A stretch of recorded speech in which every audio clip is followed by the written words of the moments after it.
সময়ের সাথে সাথে সবকিছু চেঞ্জ হয়ে যায়, তাই না? গুড মর্নিং, সবাই কেমন আছো? আশা করি রাধা গোবিন্দের কৃপায় তোমরা সবাই ভালো আছো। হ্যাপি লাইফ টুম্পার ঘরেতে তোমাদের নতুন করে আবার একটা নতুন ভিডিওতে স্বাগত। যে যেখান থেকে দেখছো আমাদের ভিডিওটা, আশা করি সবাই আমাদের পাশে থাকবে, সবাই আমাদের সাথে থাকবে, আর এইভাবেই আমাদেরকে সাপোর্ট করে যাবে। তা চলো, আমি কেন ভয়েসটা দিলাম এবার বলছি। প্রথমে তো তোমরা টুম্পার ভয়েস শুনলে, কিন্তু টুম্পার গলাটা এতটাই বসে গেছে, ও ভয়েস দিতেই পারছে না। মেয়ের জন্মদিন বলে কথা ছিল, তোমরা তো দেখেছো সবাই যে মেয়ের জন্মদিনে কিভাবে আমরা আনন্দ করেছি। আর টুম্পা এত চেঁচামেচি করেছে যে ওর গলার ভয়েসটাই একেবারে কি বলবো, গলাটাই ভেঙে গেছে। তা চলো, তোমরা এইভাবেই মানিয়ে নিও। আর যেহেতু ভয়েসটা আমি দিচ্ছি, আর এই দেখো টুম্পার খাট গোছানো হয়ে গেছে। আর তোমরা কিন্তু অবশ্যই বললো কমেন্টে যে আমাদের বিছানার চাদরটা কেমন হয়েছে। এটা কিন্তু মেয়ের জন্মদিনে কিনেছিলাম এই বিছানার চাদরটা। তারপরে দেখো টুম্পা জল ভরে নিচ্ছে। কেন বলো তো, আমি না টাইম কলে জল খেতে পারি না। এই যে জল আমাকে দিয়ে যায় আমার একটা দাদা, ট্রামের জল, সেই জলটাই আমরা খাই। আর আজকে দেখো, সত্যি কথা বলবো, আমি কিছু বলার মতো ভাষাই পাচ্ছি না। ওই জন্য তোমাদেরকে যেটা মনে হচ্ছে সেটাই বলে দিচ্ছি। তোমরা কিন্তু কেউ কিছু মনে করো না প্লিজ। তোমরা একটু মানিয়ে গুছিয়ে নিও, আর এইভাবেই আমাদের সঙ্গে থেকো, এইভাবেই আমাদের পাশে থেকো। তা টুম্পার তো যথারীতি জল ভরা দেখলে কমপ্লিট হয়েই গেছে, আর এখন চলে এসেছে ঘর মুছতে। সত্যি কথা বলবো, টুম্পার শরীরটা কিন্তু প্রচন্ড খারাপ, কিন্তু কি করা যাবে, ঘরের কাজ তো করতেই হবে। আর আমাদের এরকম কোনো সামর্থ্য নেই যে আমরা কাজের লোক রেখে দেবো। সেই কারণেই টুম্পাকেই ওই যে উঠে পড়ে মরি কি বাঁচি, কাজ তো করতেই হবে, তাই ঘর মুছে নিচ্ছে। দেখো আমার কথাটাও একটু আটকে আটকে যাচ্ছে, কিছু মনে করো না, তার কারণ হচ্ছে আমার শরীরটাও প্রচন্ড খারাপ। তা যথারীতি টুম্পার ঘর মোছা এখন কমপ্লিট, এখন চলে এসছে কলপারে। কি করছে মা কিন্তু সব কাজ করে দেয় আমাদের। টুম্পা এখন হাতে হাতে ওইগুলোই শুধু ঘরের ভিতরে তুলে দিচ্ছে। মা দেখো জল ভরে দিয়েছে, বাসন মেজে দিয়েছে, সব কাজই করে দেয়। মিথ্যা কথা বলবো না, মা ছিল বলে এই যাত্রায় টুম্পা একটু রেহাই পেয়ে গেল। আর একটা কথা কি জানো তো, সত্যি কথা বলতে, মেয়ের যে জন্মদিনটা আমরা করলাম, এটা মেয়ের অনেক আশা ছিল। আমার মেয়ে না প্রত্যেক বছর শুধু চিন্তা করে থাকে একটা দিনের জন্য, যে আমার বাবা আর মা আমার জন্মদিনটা বড় করে করতে পারি না, কিন্তু আমাদের গরিবানা মতে আমরা যেটুকুনি পারি সেইটুকুনি করারই চেষ্টা করি। তাতেই আমার মেয়ে না খুব খুশি হয়। সত্যি আমার মেয়েটা কিন্তু অল্পেতেই খুব খুশি, এটা একদমই বাস্তব কথা। আমার নিজের মেয়ে বলে আমি বলছি না। তোমরা আমার মেয়েটাকে একটু আশীর্বাদ করো, এটাই আমি সবসময় ভগবানের কাছে প্রার্থনা করি, আর তোমাদের কাছেও অনুরোধ করছি। আর এই দেখো, এই কচুটা নিয়ে এসেছে কালকে রাত্রিবেলায় বাবা। কেন জানো, বাবা না কচু খেতে খুব ভালোবাসে। বলেছে যে আজকে কচুর মা একটা খুব সুন্দর করে তরকারি রান্না করে, সেইটা করতে বলেছে। এদিকে আমাদের বাড়িতে আজকে তেলাপিয়া মাছ নিয়ে নিয়েছে। বাবা তো চলে গেছে কাজে, বাবা যদি বাড়িতে থাকে তাহলে বাবাই মাছটা কাটে। যেহেতু অনেক দেরি করে মাছটা এসেছে, দেরি করে বলতে ধরো ওই 10টা নাগাদ মাছ এসেছে, আর বাবা তো 8টার ভিতরে কাজে চলে যায়, ওই জন্য মাই মাছটা কেটে নিচ্ছে। সত্যি কথা বলছি যে মা ছিল বলে আমাদের অনেক অনেক কি বলবো, প্রচুর হেল্প হয়। আমার গলার অবস্থা খুব খারাপ, সুব্রতর মতন গলা হয়ে গেছে, সুব্রতর গলা আমার হয়ে গেছে। যাই হোক, তোমরা সবাই মানিয়ে চলো, আমার এই গলাটা ভয় পাবা না কেউ। আমি টুম্পাই। সবজি কাটতে বসেছি, সবজির মধ্যে আগে কচুটা কাটছে, কারণ কচুটা কেটে ধুয়ে আগে কুটতে বসেছি। কারণ কচুটা হচ্ছে মা খুব সুন্দর করে, কচু কুড়ালে মা একটা সুন্দর করে একটা দারুণ রান্না করে, উঠছে ফোড়ন টোড়ন দিয়ে ভাজা করে, দারুণ লাগে খেতে। তাই যে এখন ধুয়ে কাটছি। গ্রেট করে নিলে তাহলে না কড়াতে ফোড়ন দিয়ে যদি এটাকে ভাজা না, খুব সুন্দর গলে যাবে। মোটা মোটা করে কাটলে হবে না, একটু গ্রেট করে নিলে হয়ে যাবে। দেখে খেতে ইচ্ছা করছে।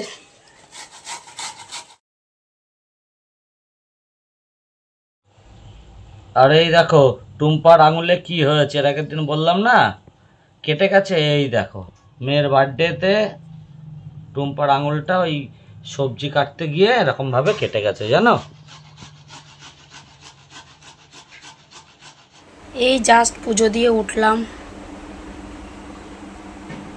অনেক বেলা হয়ে গেছে আজকে পুজো দিতে।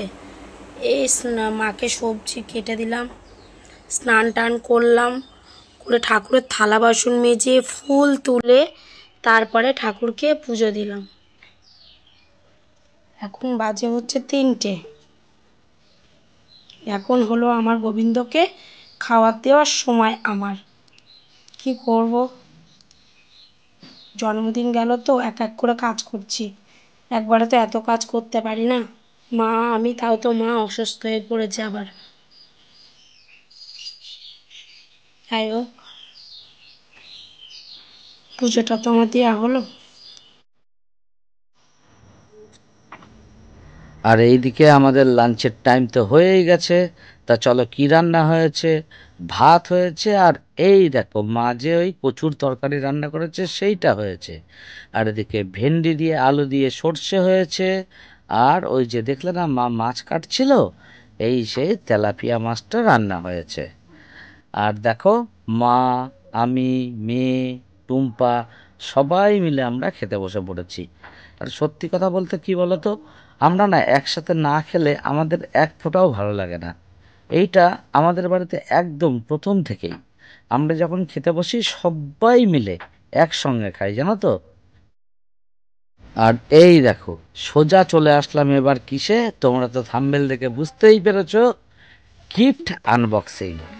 মেয়ের জন্মদিনে কি গিফট পেয়েছে সেটাই আজকে তোমাদেরকে দেখাবো। তোমরা কিন্তু মন দিয়ে দেখতে থাকো, আর কোন গিফটটা তোমাদের বেশি পছন্দ হয়েছে, বেশি ভালো লেগেছে সেটা কিন্তু কমেন্ট বক্সে অবশ্যই জানিও। ঠিক আছে, তাহলে চলো দেখতে থাকো মেয়ে কি গিফট পেয়েছে।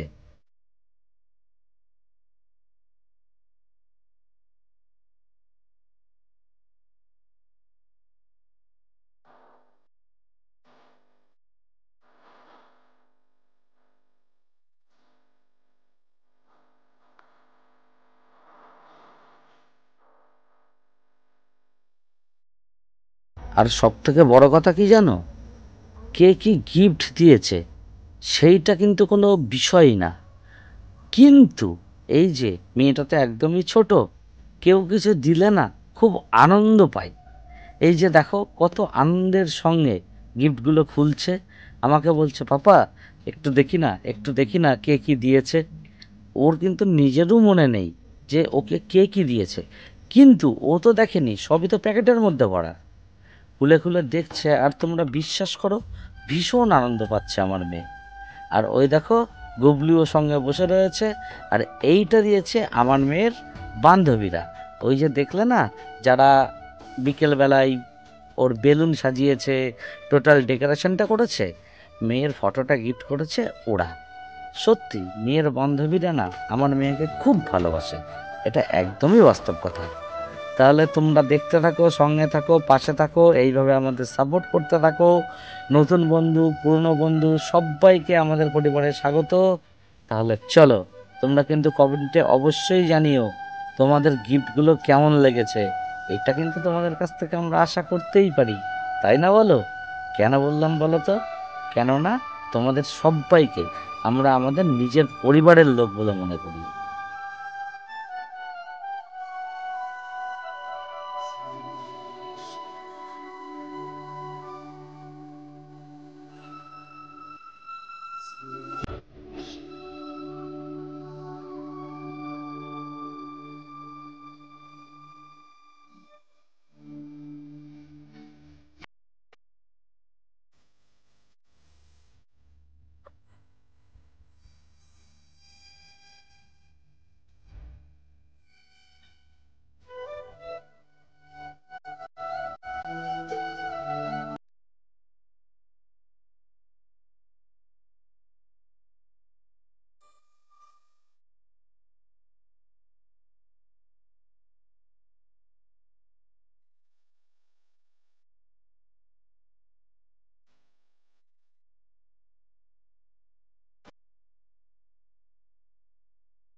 দুপুরবেলা ভাত খেয়েছি, তারপর থেকে শরীরটা খুব খারাপ লাগছে।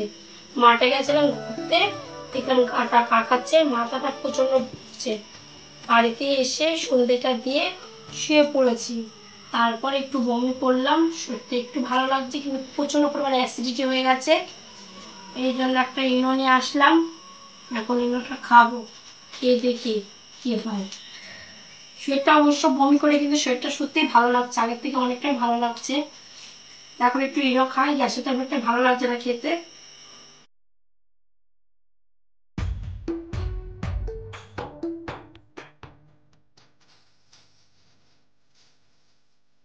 আর তোমাদেরকে একটা কথা বলি, সেটা হচ্ছে মেয়ের গিফটগুলো তোমাদের কেমন লেগেছে তোমরা কিন্তু একটু কমেন্টে জানাবে, অবশ্যই কিন্তু জানাবে, সেই অপেক্ষায় আমরা আছি। আর মেয়েকে কতটা সুন্দর লাগছে সেটাও কিন্তু কমেন্টে জানাবে। যতটা পেরেছি করেছি, আশীর্বাদ করো আমার মেয়ে যেন অনেক বড় হয়, একটু তোমরা আশীর্বাদ করো।